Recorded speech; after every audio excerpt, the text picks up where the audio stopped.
The revolution's begun. The time to stand up has come. We are the rocking of the throne.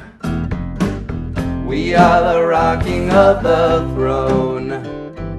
And my name is Victor Tiffany, the founder of Citizens Against Plutocracy. Excited today to have a congressional candidate and signer of the Contract for American Renewal, Winston Apple, with me this afternoon. Winston, thanks for joining me. Thank you for having me. Why don't you begin by just telling voters a little bit about yourself and why you're running for the House of Representatives? I am a retired civics teacher who has now gone rogue, and I am having the time of my life helping voters figure out what's gone wrong and how we fix it. And I feel that a lot has gone wrong, and it's very important that we fix it. And I'm happy to feel that I can make some sort of a contribution in that area. And looking forward to a very exciting election year. Yeah, we both are. I saw a song, you're a musician. I saw you playing a song about revolution. Can you tell me a little bit about that? I tried to change the world 5 or 6, 7 years ago with a number of songs that I was sure would get the job done. You may be referring to There Is a Revolution Coming, which is up on YouTube, along with a number of other politically oriented songs. I found after a certain point, actually 10, 15 years ago, I'd said everything I had to say about love and love gone wrong, and started looking for more interesting topics to write about. And as I got more politically involved, that became easier and easier to do. And now it's difficult for me to write a song that doesn't have political lyrics. I'll try to provide a link to that song below the video here. Okay. Why did you sign the Contract for American Renewal? Well, I think you've got a lot of good ideas in there. I think that we need American renewal. I think we need it desperately, both a spiritual and a political renewal or revival. I think that the world is in dire need of our country beginning to do a better job of living up to our ideals, getting back to the ideals upon which our nation was founded, with mutual respect for each other's opinions, even when we disagree, especially when we disagree.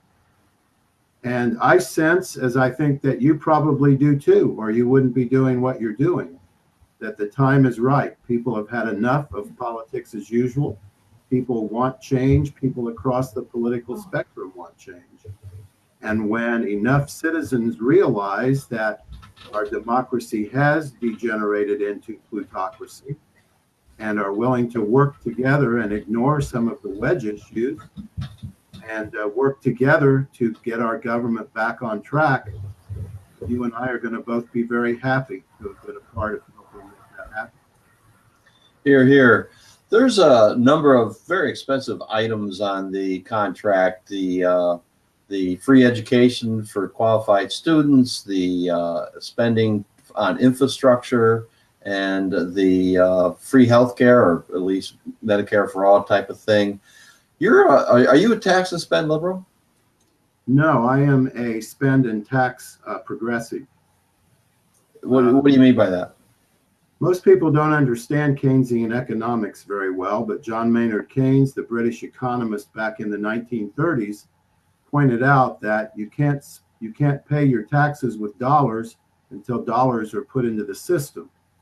There's two ways for dollars to be put into the system. There's a public way and there's a private way. The public way is for the government to simply spend money on desirable projects, or undesirable projects for that matter. I'm partial to desirable projects.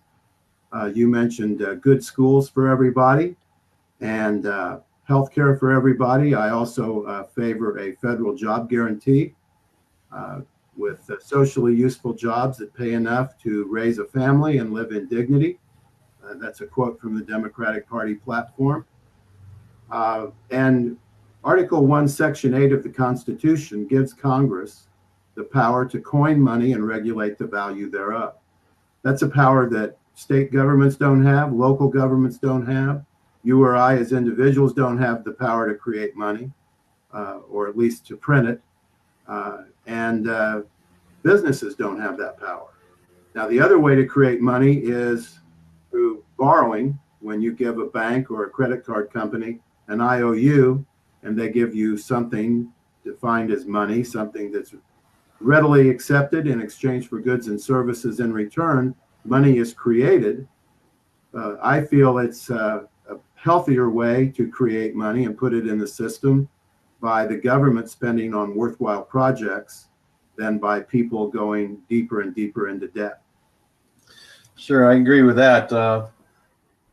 I can tell you're a civics teacher, or a former civics teacher.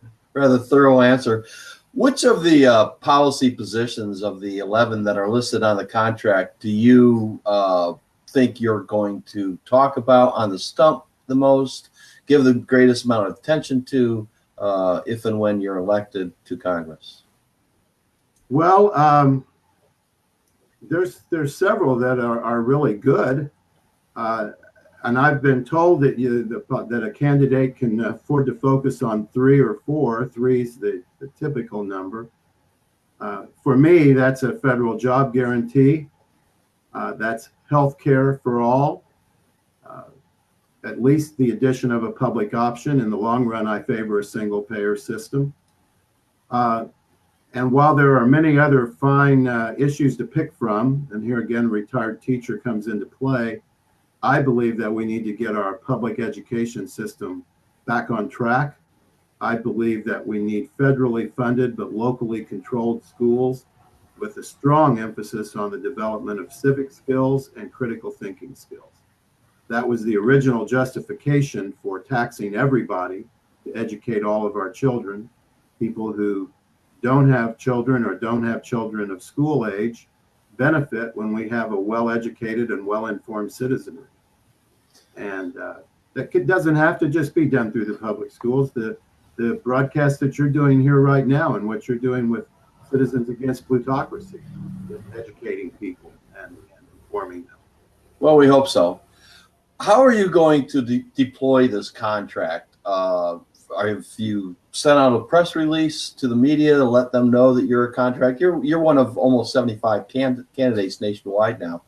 Are you going to use it in the debates to challenge your opponents to sign it, or dare them to sign it, or exactly how do you expect to use this contract to increase your visibility with the voters, increase the awareness of the contract with the voters, and to use it to benefit your candidacy? How are you going to do that? Well, I can tell you that I'm very happy that there's such overlap between your contract and the main document that I'm working on, which is our promise to America. And we are, in fact, not very long from now, less than an hour from now, there will be a group of my volunteers up in St. Joseph, Missouri, stuffing envelopes and stamping them, and they will be mailed off tomorrow to every Democratic candidate running for Congress, incumbents and non-incumbents alike. And I think if you take a look at our promise to America, you'll see a tremendous amount of overlap with the Contract for American Renewal. You'll see a lot of overlap with the People's Platform that our revolution and 18 other progressive groups put together. The difference with our promise to America is that this is coming from Democratic candidates agreeing amongst ourselves on the things from our Democratic Party platform that would do the most good for the most people and promising to support them. I was very comfortable with your Contract for American Renewal because it is totally the same spirit. These are kindred efforts to help get politicians to commit, candidates to commit to voting for legislation that will make our country more genuinely democratic and get some good things done that actually help people. Right. The main difference between the two approaches is yours is coming from candidates and ours is coming from voters, right? This is a Right. bottom-up attempt by voters to say, here's what the agenda for the next Congress is going to be, or else we're not going to support you.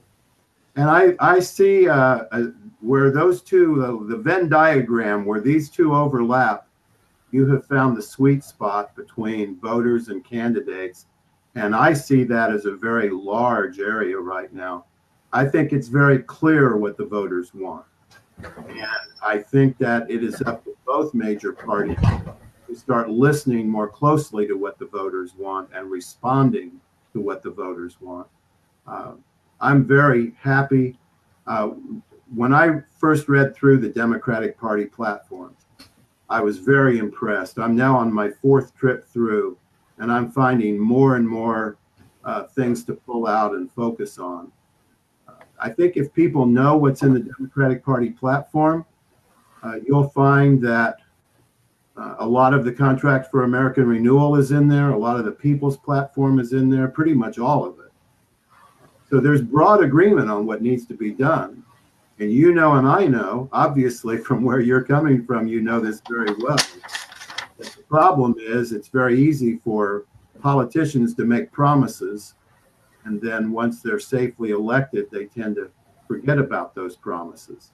Right. Well, that's the idea, is to get people to sign that dotted line, and then we can hold them accountable in their town hall meetings and presumably even in court, although we know that there aren't very many judges that would actually uphold such a contract. Well, I think, you know, I was very impressed with the March for Our Lives and the students speaking out after the latest episode in Florida. I was able to make 2 marches on the day they did March of Our Lives. Conveniently, the one in St. Joseph, Missouri was scheduled for late morning, and by the time it was over, I was still able to get back to Kansas City in time for the big march here.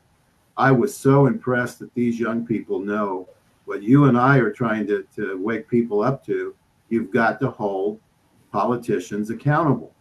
When they are in office, they either vote for the legislation that they promised to support or implied that they would support, or they don't. And when they don't, the solution is to vote them out of office.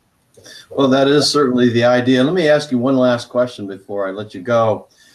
You're up against Henry Martin and Ed Andres, I believe I'm pronouncing his name right.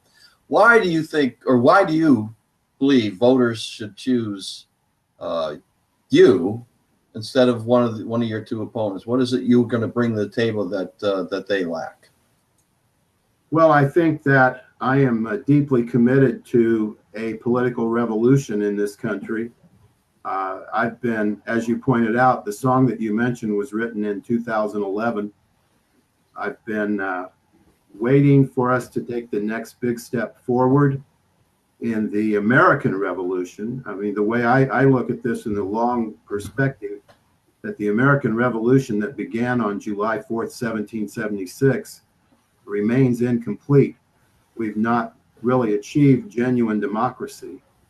And obviously, I agree with you that we have drifted into plutocracy at this point. Not that we've ever been all that far removed from it in our history. I'm really committed to genuine democracy, and I think that I am able to articulate what needs to be done. I think I know what's wrong and how to fix it, and I believe that I will have broad appeal, not just to Democratic voters, but to independent voters and disaffected Republican voters, and especially Trump voters. If you look at our Promise to America, which you can see a copy of that on my campaign website, which is appleforthepeople.us, all spelled out just the way it sounds. There's a tab there that says Our Promise to America. And I have gone over that with people who have told me they voted for Trump. And I point this out to them. If you voted for Trump because he promised to bring back lots of good paying jobs, if you voted for Trump because he said that we should treat our veterans better, if you voted for Trump because he said that we would tax hedge fund managers at the same rate as everybody else and have a fair and simple tax code that most people could file on a postcard. And if you voted for Donald Trump because he said that he would provide health care for everyone with better coverage at lower rates, he cannot fulfill a single one of those campaign promises with a Republican Congress. A Republican Congress will not put one of those things on his desk to sign. And some Democrats won't either. But the people who have signed our promise to America and the Contract for American Renewal will put every one of those things on his desk and give him a chance to fulfill his campaign promises. Agreed. Thanks an awful lot for joining me today, Winston. Appreciate your time and wish you the best of luck. Thanks. Revolt Against Plutocracy won't just be covering the news about the necessary revolution in the United States. Sometimes we'll be making the news. If you want to stay on top of the revolutionary actions and strategies of grassroots, genuine progressives, and our allies, please subscribe to our YouTube channel today.